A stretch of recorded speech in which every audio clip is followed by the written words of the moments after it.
মই বহুত আনন্দিত হৈছোঁ। মই অনলাইন ডিজিটেলৰ পৰা ক্লাছ কৰিছিলোঁ। পঢ়া কষ্টৰ পিছত মই এইখিনি নম্বৰ লাভ কৰিবলৈ সক্ষম হৈছোঁ। 607 আউট অফ 720। মোৰ খুবেই ভাল লাগিছে। মই এজন চিকিৎসক হৈ যে গাঁৱৰ হকে কাম কৰিব পাৰোঁ, দৰিদ্ৰ মানুহৰ হকে কাম কৰিব পাৰোঁ, এইখিনি মোৰ আশা। নীট কোৱালিফাই হৈছে, কেনে অনুভৱ আপোনাৰ? মই বহুত আনন্দিত আৰু বহুত সুখী।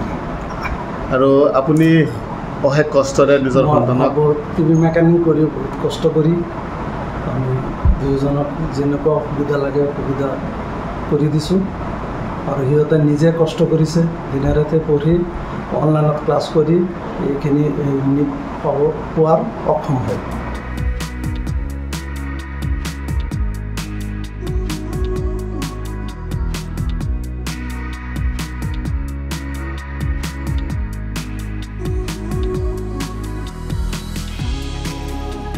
মই বহুত আনন্দিত হৈছোঁ।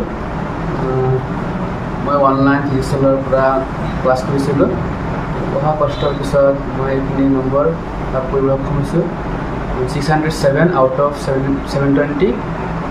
মোৰ খুবেই ভাল লাগিছে। মই এজন চিকিৎসক হৈ যে গাঁৱৰ হকে কাম কৰিব পাৰোঁ, দৰিদ্ৰ মানুহৰ হকে কাম কৰিব পাৰোঁ, এইখিনি মোৰ আশা। নীট কোৱালিফাই হৈছে, কেনে অনুভৱ আপোনাৰ? মই বহুত আনন্দিত আৰু বহুত সুখী। আৰু আপুনি অশেষ কষ্টৰে নিজৰ সন্তানক টিভি মেকানিক কৰি বহুত কষ্ট কৰি আমি দুয়োজনক যেনেকুৱা সুবিধা লাগে সুবিধা কৰি দিছোঁ।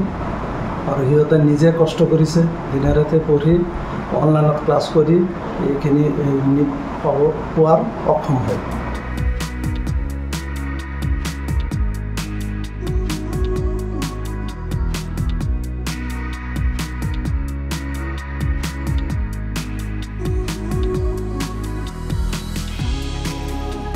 মই বহুত আনন্দিত হৈছোঁ। মই অনলাইন ডিজিটেলৰ পৰা ক্লাছ কৰিছিলোঁ। পঢ়া কষ্টৰ পিছত মই এইখিনি নম্বৰ লাভ কৰিবলৈ সক্ষম হৈছোঁ। 607 আউট অফ 720। মোৰ খুবেই ভাল লাগিছে। মই এজন চিকিৎসক হৈ যে গাঁৱৰ হকে কাম কৰিব পাৰোঁ, দৰিদ্ৰ মানুহৰ হকে কাম কৰিব পাৰোঁ, এইখিনি মোৰ আশা। নীট কোৱালিফাই হৈছে, কেনে অনুভৱ আপোনাৰ? মই বহুত আনন্দিত আৰু বহুত সুখী। আৰু আপুনি অশেষ কষ্টৰে নিজৰ সন্তানক টিভি মেকানিক কৰি বহুত কষ্ট কৰি